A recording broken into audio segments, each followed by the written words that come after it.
प्रधानमंत्री नरेंद्र मोदी ने ब्रिक्स शिखर सम्मेलन के पूर्ण सत्र को संबोधित किया। उन्होंने ब्रिक्स के विस्तार का समर्थन किया। भारत ब्रिक्स की सदस्यता में विस्तार का पूरा समर्थन करता है और इसमें कॉन्सेंसस के साथ आगे बढ़ने का स्वागत करता है।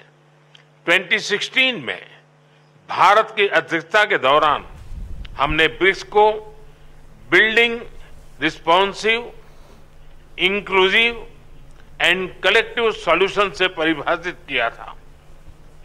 7 साल बाद हम कह सकते हैं कि BRICS will be breaking barriers, revitalizing economies, inspiring innovation, creating opportunities and shaping the future.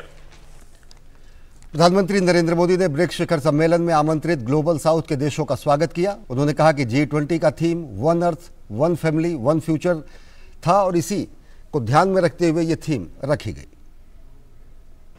दक्षिण अफ्रीका की अध्यक्षता में ग्लोबल साउथ के देशों को ब्रिक्स में एक महत्व विशेष दिया गया है।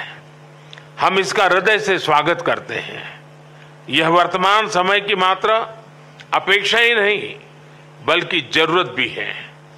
भारत ने अपनी G20 अध्यक्षता में इस विषय को सर्वोच्च प्राथमिकता दी है।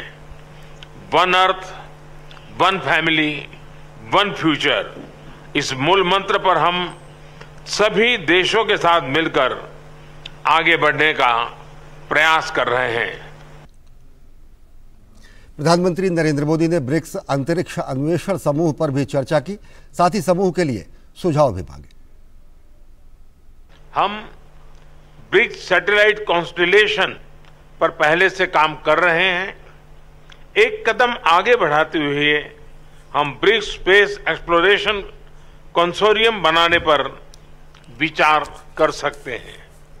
इसके अंतर्गत हम स्पेस रिसर्च, वेदर मॉनिटरिंग जैसे क्षेत्रों में ग्लोबल गुड के लिए काम कर सकते हैं। मेरा दूसरा सुझाव है शिक्षा, स्किल डेवलपमेंट और टेक्नोलॉजी में सहयोग। ब्रिक्स को एक फ्यूचर रेडी ऑर्गेनाइजेशन बनाने के लिए हमें अपनी सोसाइटीज को फ्यूचर रेडी बनाना होगा। इससे पहले ब्रिक्स शिखर सम्मेलन के पूर्ण सत्र में दक्षिण अफ्रीका के राष्ट्रपति सिरिल रामाफोसा ने आयोजन स्थल पर प्रधानमंत्री नरेंद्र मोदी का स्वागत किया।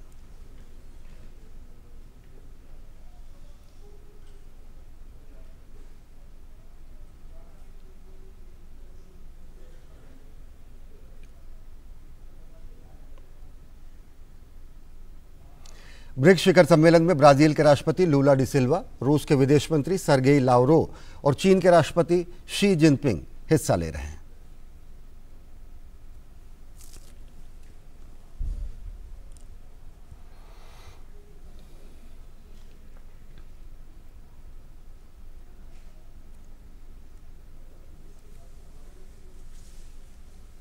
सम्मेलन की शुरुआत से पहले प्रधानमंत्री नरेंद्र मोदी और दक्षिण अफ्रीका के राष्ट्रपति सिरिल रामाफोसा के बीच प्रतिनिधिमंडल स्तर की वार्ता हुई। जोहानिसबर्ग में ब्रिक्स शिखर सम्मेलन से इतर दोनों नेताओं के बीच बातचीत हुई। दोनों नेताओं ने द्विपक्षीय संबंधों को मजबूत करने के उद्देश्य से व्यापक मुद्दों पर विचार विमर्श किया। चर्चा के दौरान व्यापार, रक्षा और निवेश संबंधी मुद्दों पर मुख्य रूप से चर्चा हुई। दोनों नेताओं ने ग्लोबल साउथ की आवाज को मजबूत करने के लिए एक साथ काम करने पर प्रतिबद्धता जताई। प्रधानमंत्री नरेंद्र मोदी कितने संजीदा हैं, ये बानगी ब्रिक्स शिखर सम्मेलन के दौरान देखने को मिली। सभी राष्ट्राध्यक्षों के फोटो ऑप सेशन के दौरान मार्किंग के लिए हर देश के प्रतीक चिन्ह को रखा गया था, जिसे देखते ही प्रधानमंत्री नरेंद्र मोदी ने चिन्ह को ससम्मान उठा लिया। प्रधानमंत्री नरेंद्र मोदी से प्रेरित होकर दक्षिण अफ्रीका के राष्ट्रपति सिरिल रामाफोसा ने भी अपने देश के प्रतीक चिन्ह को उठाया।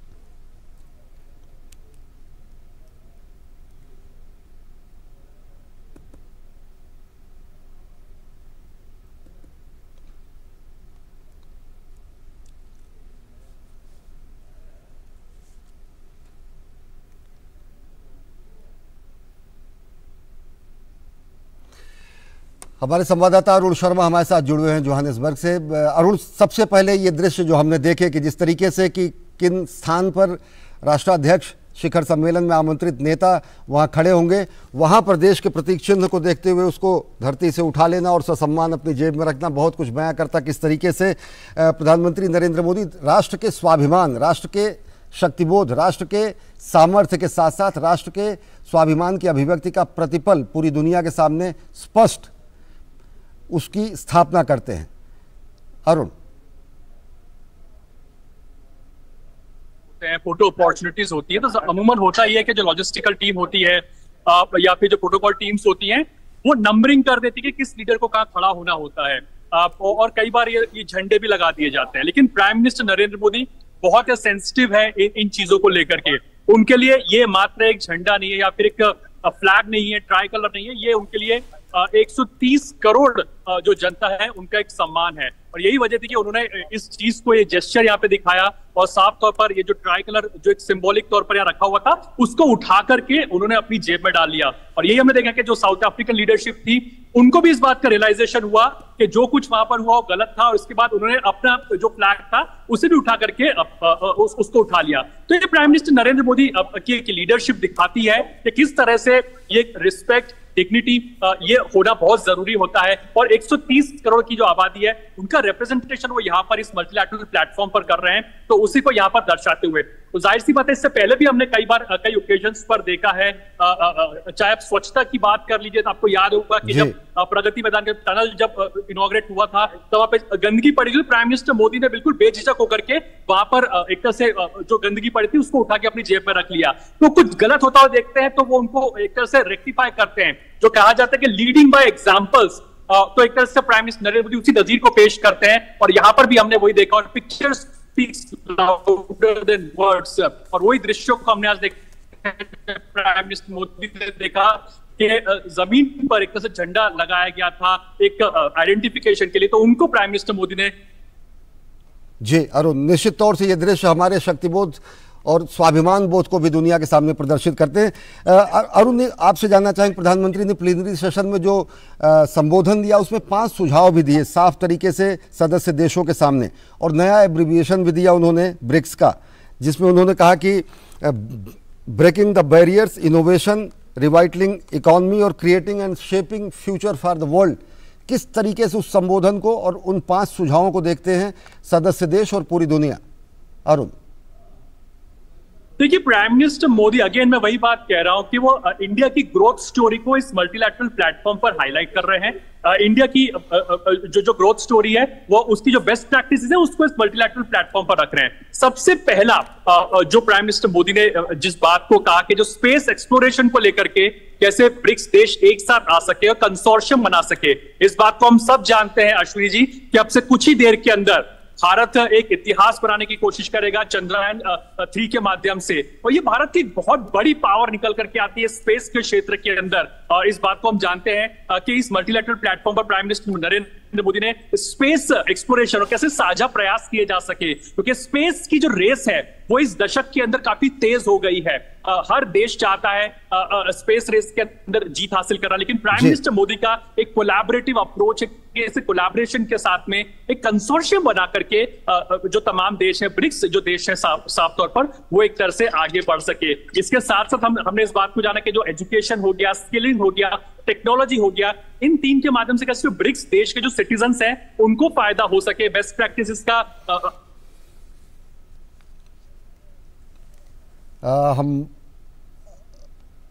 शुक्रिया अरुण शर्मा हमसे जुड़ने के लिए, और आप से हमने जानकारी ली कि किन संदर्भों में बेहद महत्वपूर्ण रहा प्रधानमंत्री नरेंद्र मोदी का प्लीनरी सेशन में दिया गया संबोधन, जिसमें उन्होंने 5 सुझाव दिए सदस्य देशों को और साथ ही साथ दुनिया को। और साथ ही साथ उन्होंने कहा कि भारत अपनी, चाहे वो तकनीक की क्षमता हो, चाहे भारत में निर्मित ऐप हो, चाहे वो भारत की दक्षता हो स्किल के क्षेत्र में, या फिर भारत की विशेषज्ञता हो अंतरिक्ष के क्षेत्र में, इन सभी क्षेत्रों में भारत सदस्य देशों के साथ मिलकर बेहतर विश्व के निर्माण के लिए प्रतिबद्ध है और सहर्ष प्रस्तुत भी है अपनी विशेषज्ञताओं और क्षमताओं को साझा करने के लिए।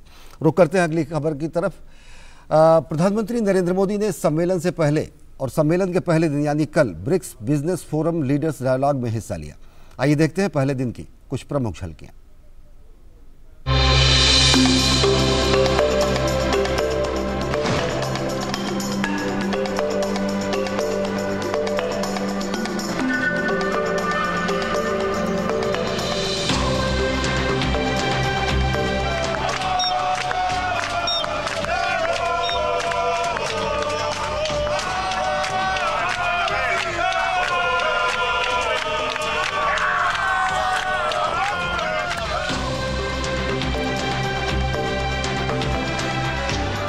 भारत आज विश्व की फास्टेस्ट ग्रोइंग मेजर इकोनॉमी है कि आने वाले वर्षों में भारत विश्व का ग्रोथ इंजन होगा।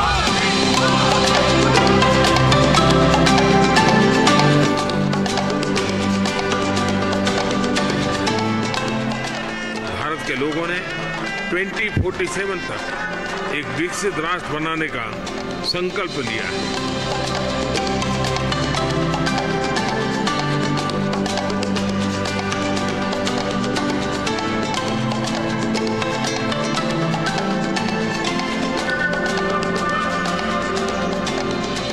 हम एक दूसरे की ताकतों को जोड़कर पूरे विश्व, खासतौर पर ग्लोबल साउथ के कल्याण में महत्वपूर्ण योगदान दे सकते हैं।